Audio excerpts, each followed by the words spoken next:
উপাধ্যক্ষ কামরুল হাসান স্যার, সম্পাদক মোহাম্মদ দেলোয়ার হোসেন, স্নেহের ছোট ভাই মোমেন, তারপর আমাদের সাবেক সভাপতি এবং গ্রিন ভয়েসের সকল সদস্য, সবাইকে শুভকামনা জানাচ্ছি, শুভেচ্ছা জানাচ্ছি। আজকাল যে একটা যে ট্রেন্ড গড়ে উঠেছে, রাস্তা দিয়ে যাচ্ছি, একজন লোক আরেকজন লোককে ধরে মারছে। তো 99% লোক, ছাত্র ছাত্রী থেকে শুরু করে মানুষ কি করে, সঙ্গে সঙ্গে ভিডিও বের করে, আগে ভিডিও লাইভ কীভাবে হবে, কীভাবে তার ভিউ বাড়বে, সে নিয়ে তার চিন্তা ভাবনা শুরু হলো।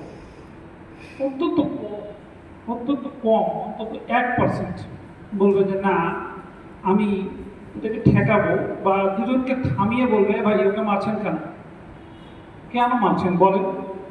যে মার খাচ্ছে সে বলবে যে আমাকে কেন মারছে, বা আমার কোনো দোষ নেই, আর যে মারছে সে হয়তো বলছে ও মারছে। কিন্তু যে লোকটা যে থামালো, সে অবশ্যই একটা জাজমেন্ট করবে যে আপনি এভাবে ওকে রাস্তাঘাটে মারতে পারেন না। আর আপনার যদি কিছু বলার থাকে, আপনি থানায় যাবেন, আইন করবেন, এটা করবেন, ওটা করবেন, তাই বলে আপনি মারতে পারেন।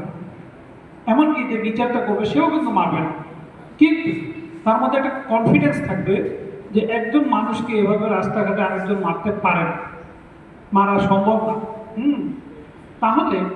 তাহলে দেশে আইন কানুনের কি হলো? দ্বিতীয় কথা, কিন্তু প্রশ্ন হচ্ছে 1% থামাবে থেকে লিডাররা থামাবে, যাদের মধ্যে লিডারশিপ আছে, যেগুলো বেটা থাম, তুমি মারবি কেন হবে, এই তোমাকে মারতেছে, তুমি চুপ করে আছো, তুমি কিছু বলো না যে আমাকে একটা হেল্প করেন ভাই, তুমি খালি মাইক খেয়ে যাচ্ছ। এই কথাটা বলার আমাদের লোকের অভাব হয়ে গেছে দিন দিন। হ্যাঁ, যে আমরা খালি ভিডিওই করে বেড়াচ্ছি, আমরা খালি ভিউয়ে বাড়ানোর চিন্তায় আছি। ভিউ বাড়ালেই মনে হচ্ছে সব বেড়ে যাবে। তো অন্যায়ের প্রতিবাদ করা, অন্যায়কে ঠেকানোর জন্য কাজে গ্রিন ভয়েসের সদস্যরা যে এগিয়ে এসেছে, এটাই আমার ভালো লাগে। আমি গ্রিন ভয়েসের সঙ্গে যতদিন ধরে দিনাজপুর সরকারের তখন থেকেই আছি। গ্রিন ভয়েস এমন একটা সংগঠন যার সঙ্গে রাজনীতির কোনো সংস্রব নেই, যারা শুধু সেবামূলক প্রতিষ্ঠান করে। যখন গ্রিন ভয়েস এই কলেজের যাত্রা শুরু করেছিল, তখন কিন্তু তার পজিশন ছিল তৃতীয়, চতুর্থ বা পঞ্চম। কিন্তু আজ আমি গর্ব করে বলতে পারি যে গ্রিন ভয়েস হচ্ছে দিনাজপুর সরকারি কলেজের যে কয়েকটি সংগঠন কাজ করে তার মধ্যে প্রথম স্থানেই আছে সে, ঠিক না?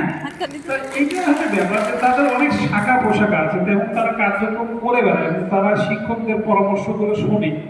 তা আমিও তোমাদেরকে বলবো, তোমরা যে আজকে যারা আত্মবিশ্বাস বৃদ্ধির জন্য তোমরা যে ক্যারাটে শিক্ষাটা নিলে, এর মানে এই না যে তুমি রাস্তাঘাটে যেতে হঠাৎ একটা কুকুরকে দেখে ধাম করে একটা লাথি মেরে বসলে, তা না। তোমার মধ্যে কনফিডেন্সটা থাকবে যে আমার প্রতি আমি কোনো অন্যায় হতে দেবো না, অন্য কোথাও অন্যায় হলে আমি সেটা অন্তত প্রতিবাদ করব।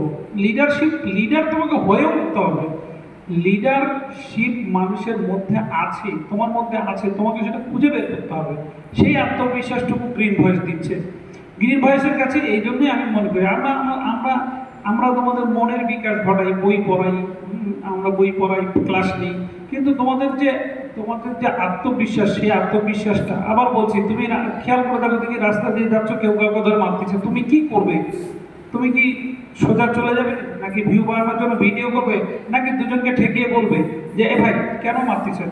যদি তুমি কেন ভাই মারতেছেন বলতে পারো, তুমি বুঝতে হবে যে তুমি অনন্য, এবং তুমি বুঝতে হবে গ্রিন ভয়েস করার সেটাই তোমার সার্থকতা, সেই শিক্ষাটা তোমার মধ্যে থাকতে হবে। আবার বলছি যে তুমি কিন্তু আইন হাতে তুলে দিবা না, কিন্তু দুজনকে থামানোর জন্য চেষ্টাটুকু করবে, ঠিক আছে? এই হচ্ছে তোমাদের জন্য আমার শুভকামনা। সবাইকে ধন্যবাদ, ভালো থাকবে।